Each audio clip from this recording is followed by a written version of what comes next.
We're here today talking with Michael Dunning, who is a Scottish shaman. So we're going to talk to him about being a shaman and see where it goes, shall we? So, Michael, thanks so much for talking to me. Thanks, Sylvia. I'm really excited to have this conversation with you. No, it's great. I've always loved spending time with you, so this is a great opportunity. Yay! Thank you. So tell me, what makes you a shaman? Like, how does one become a shaman, in your estimation? Well, my sense is that it's something we don't have any choice in, first and foremost. Something that happens to us, and ultimately it's a pact with forces much stronger than ourselves. I think that it does involve an event which is life changing, possibly near death, and I would say that without that, one would probably not be inclined to call themselves a shaman. So maybe like someone who is interested in shaman could be a shamanic practitioner, but the thing that separates a practitioner from a shaman is someone who has gone through some event that is very life-changing. What was your event? Can you talk to us a little bit about that? Yeah, but my event was really began in the northern tip of Scotland, where I took a job. I left art school. I took a job planting trees in the very north of Scotland, near a place called Thurso, which means Thor's River.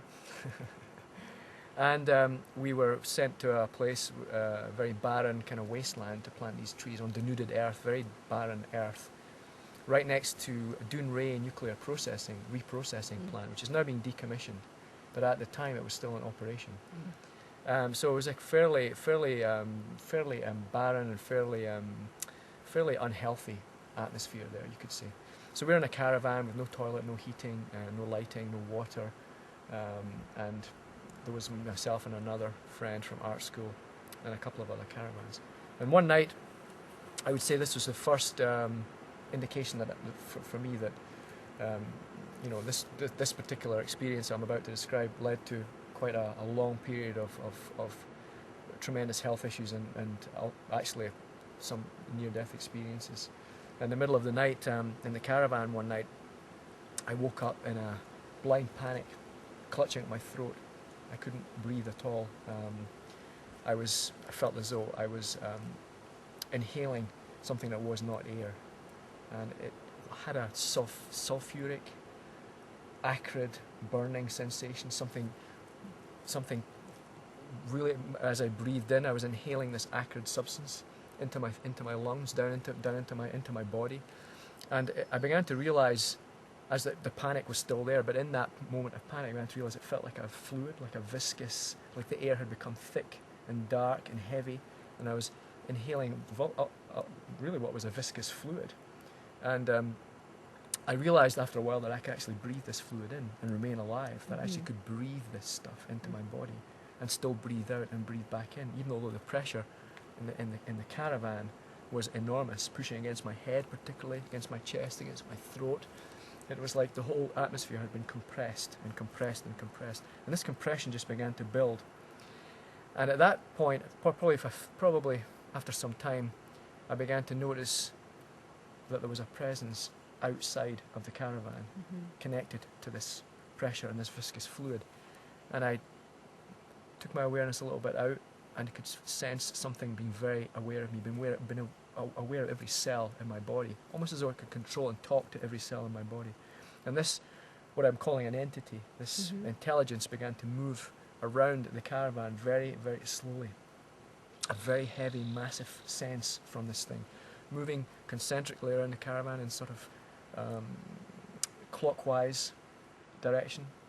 My memory serves me right, and getting closer and closer and closer to the caravan. So the pressure was building. I felt this other intelligence coming into my body, coming into my cells, coming into my awareness. It was like another awareness entering, taking me over almost, pushing me, squeezing me, pushing me down further. So it felt like there was very little of me left, and like I was being filled with something else that did not feel at all good. Very dark, very black, but not evil. Something just very powerful, extraordinarily more powerful than anything we can imagine. And a sense of being able to, this power being able to just blip me out of existence in a mere whim. Then it was the pressure was gathering, building, closer. So there was a point where there was no space left, where all space had been compressed down until there was no space left, almost like a point.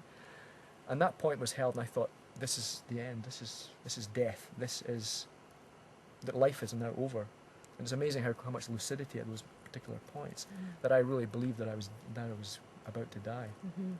And just at that point, there was an enormous and incredible release of that energy, and with that, the entity had gone.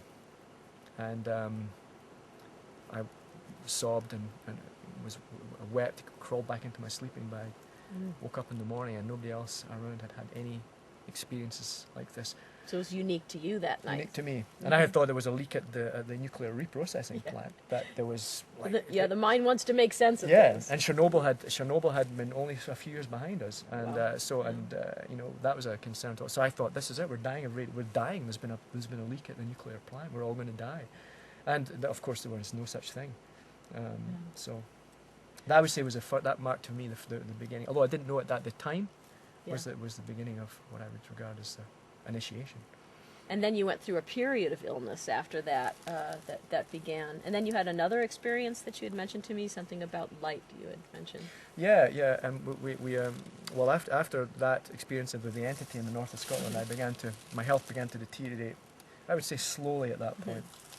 I started losing muscle mass.